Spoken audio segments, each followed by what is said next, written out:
Hi everyone, this is Nicole from the Spinnacle Fiber Arts, and I'm so excited for this video tutorial series on how to knit the different stitches in my Wet Coast shawl. Wet Coast shawl is all about telling stories from our island using traditional techniques from the Guernsey Island. I designed a few original patterns. I used some really classic ones, and I think there's going to be a lot here to tempt knitters of all levels.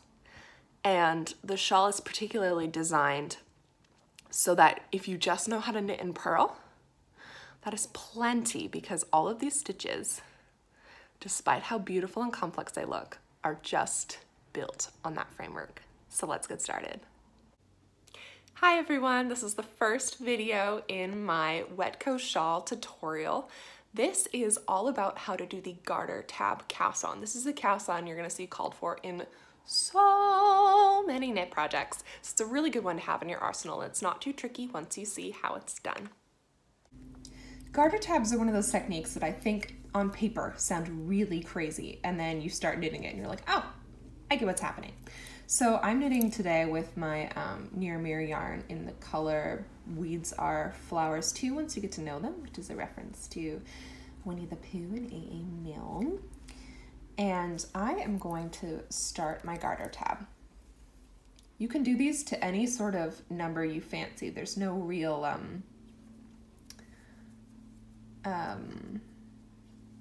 number required for this pattern. It's kind of a 5x5. Start with the slip knot. We're going to cast on 5 stitches. Now you can do this any technique you fancy. I love long tail cast on, so I do it for everything. So we have our 5 stitches, just as the pattern says. And we're gonna knit 5 rows. I had one student in a class ask me, why do we have to do this technique? It's hard, I don't like it. And the reason we do it is otherwise we'd have this weird whip at the top of our shawl, because we are actually knitting the garter border right now that runs along the entirety of the shawl.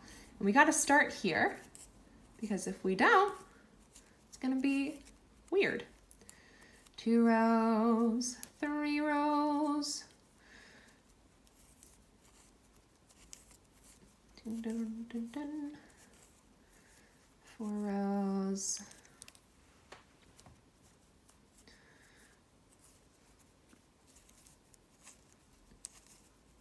And feel no pressure to knit this with any speed. I am doing my tutorial slightly quickly knit because I don't want y'all to have to sit here for 10 hours while I lovingly knit every stitch. All right, so I am at row 5. Beautiful. And now most shawl designs like this one will tell you you are going to need to turn your work 90 degrees. So what that means is we are now going to be picking up stitches right along this edge. Wild, eh? So you can get really fussy about like, which one's the correct one? But as long as you have 5 stitches at the end, I am not going to complain. So pick up and knit 5 stitches along this edge. 1 here. Oh my goodness, my hands feel giant when I do this. 2, 3. Nope. There we go. 4. Sometimes using your left hand needle is a little bit helpful, as these are going to get really tight. 5. Beautiful. So now I have 10 stitches on my needle. What? Let me just check. 6, 8, 10. Wouldn't it be funny if that was not correct? Okay, got 10 stitches. And then we're going to turn our work again. Boom. And now we're going to pick up the stitches along that cast on edge we just made. Wild, right? So let's pick up and knit those bad boys. Okay, okay. Oh. You know it's autumn when your hands start to act up a bit with all this dampness. Oh.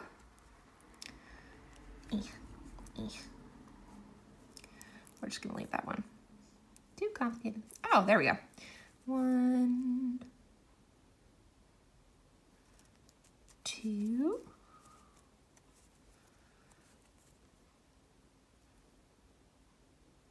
3,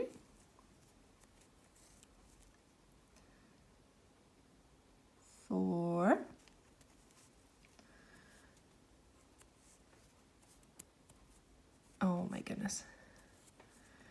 5.